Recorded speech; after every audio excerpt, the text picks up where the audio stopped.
Nandito tayo ngayon sa Monteritz Resident sa may Magtood Road. Mag-back up lang tayo dito sa isa kong kaibigan.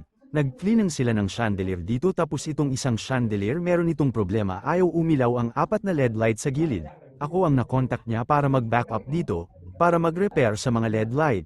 Kaya pinapababa ko na lang ito para madali lang ayusin pag ito nasa baba.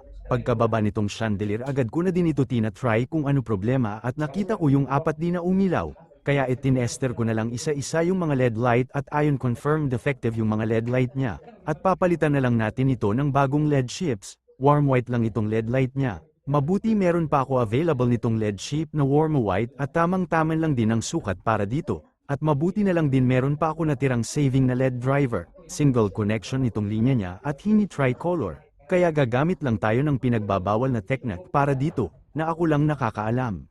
Huwag mong subukan. Masisira ang buhay mo. Tinanggal ko isa-isa yung housing ng LED chips, at nilinisan kinaskos ko isa-isa. Tapos naglagay na lang din ako ng glue adhesive para didikit doon ng LED chip na ipapalit natin para dito, at nilagyan ko na lang ng wiring connection ang LED chip.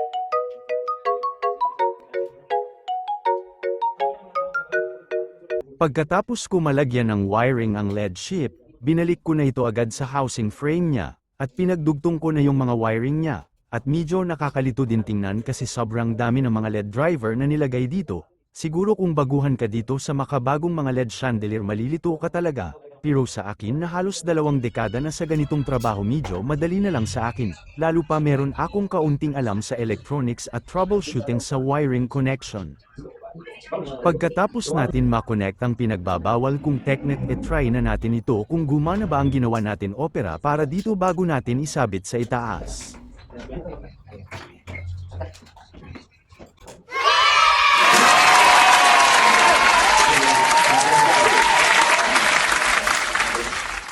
Wow naman! Wow! Wow!